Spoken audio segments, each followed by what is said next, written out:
Hey, we're Saints. Father Chris here. Welcome to our Crucifixional life. I'm glad to have you beautiful people with us. Yesterday, we talked about physical health and the duty, the responsibility that we have. We used the metaphor of people who shouldn't be wearing spandex to get into it, and that spandex is a privilege and not a right. Today, we're going to transition kind of along that same rough line, talking about tattoos in the same airport. So if you don't know what I'm talking about, make sure to watch yesterday's episode. In the airport in Billings, Montana, yesterday as I was coming home, 2 days ago, I also noticed that there were people, as you've all seen, with tattoos all over the place. And I don't personally really care for or against tattoos. I'm not one of those guys that you shouldn't do it, you should do it, whatever. Usually people say, should I get this tattoo? And my response is no. And here's why. There was a lovely woman. I mean, she was a very attractive young lady. She had a full sleeve on both sides, and it was coming but from under her shirt up her neck to here. And I thought about it, and body art is a thing, and it's, everyone can decorate themselves. But I looked at her and I thought, she was lovely. What did she have to fix, right? There's a saint in the Orthodox Church named St. John Chrysostom who is adamant against tattoos. His statement being, why are you doing that? Do you not think what God made was beautiful enough that you somehow have to fix it, right? I paraphrase, but this is what he's saying. And as I was thinking through all that and looking at this lovely lady with tattoos, I will have no sleep lost over the fact that she tattooed her body. But I wondered, what happened inside her that made her think that she wasn't beautiful enough on her own, that somehow she was lacking something in order to decorate it, right? Do you understand? She was a beautiful woman before that kind of stuff. And then the thought crept into my mind, how many of us are struggling with whatever we feel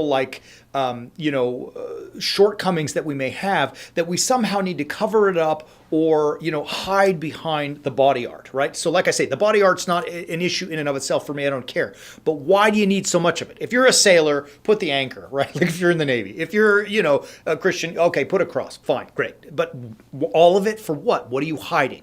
It then dawned on me that so many of us don't recognize the beautiful gifts that we've been given by God himself. And none of us are perfect, but we are all made by God with purpose. And that's a beautiful thing. So from the moment you exit the wound, no matter what kind of life you're born into, you're already potentially awesome, right? Just because God gave you that. Now, you can't run around and say to yourself, well, oh my gosh, I'm awesome, therefore I can just do what I want to do and be fruitless. You've got to produce, baby. You have the responsibility from God to make things happen. You've got to offer back to the world. You've got to become as good as you are. You've got to become even better, right? It's that whole you can't rest on your laurels type of thing.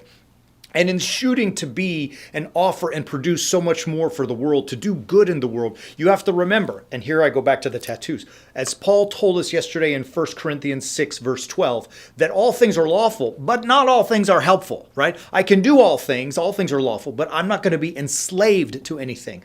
And the slavery that I want you to consider today is that thought of being worth less than you actually are. Right? Don't throw that thought on your mind. Don't throw that thought in your life where it controls you so that you've got to hide and cover up by decorations, whether it be tattoos or piercings, whatever. I mean, if you want to do it, great, but don't miss my point, right? My point is that God gives you from birth an intrinsic value, a value, however, that you are supposed to take and grow and produce and give back more to the world, right? That's our duty. And so, it's a struggle that all of us have. I mean, I went through it myself, right? So I always say it. We put together this 6-part battle plan up here, which is, we think good stuff. And the reason that we did it, because I was looking at my own life, even a few years ago, I was realizing I'm doing good, but I'm not doing great. I'm not killing it. I'm not out here every day teaching. I'm not always teaching well just because I may not know or understand. And so I started to say, how do I change my life and my direction? How do I find purpose? How do I find, what God has given me and ways and tools to make it better? The answer was obviously the crucifixional life. I mean, that's the whole message of it all. And so I said, all right, why don't you try it? Start. See what you can do to become, even 1% better today than you were yesterday. And, a lot of work, a lot of hard work, a lot of elimination of non-essentials. I started to notice just even incremental, sometimes small increments, but incremental growth where, today, that worked out better than yesterday. Let's try it again. And then through just repeated tinkering and tweaking, all of a sudden we found ourselves doing some good work. Let me tell you, just put it in practical terms. When COVID hit and we started filming, we had this dinky little camcorder, with one of those like flap out screens. Yeah, would I say, where the screen comes out so you can see. We just jumped on it. Today, if you saw the studio that we're in, the thousands and thousands of dollars worth of equipment and multiple cameras all over the place and lighting and all this, you should see the track that makes that thing move. I mean, like, we've gone from a little camcorder to something much more impressive. We're not stuck here. We also know that we're going to spend more money as we go to get even better equipment to bring you better stuff, right? Like, it's a silly example, but the plan that we put out there has helped us grow from one camcorder to a full-on studio and plans to grow even more. And so I say these things to you because, like, I can imagine that in your own life, you also may feel like, I could offer so much more. And you may even have tattoos and piercings. God bless you. I'm not judging you for that. But ask yourself, did I put them there because it's a value to me, it means something to me, or are we hiding something from ourselves? And if you are hiding something from yourself, good for you. Good on you for being honest, right? Great for you.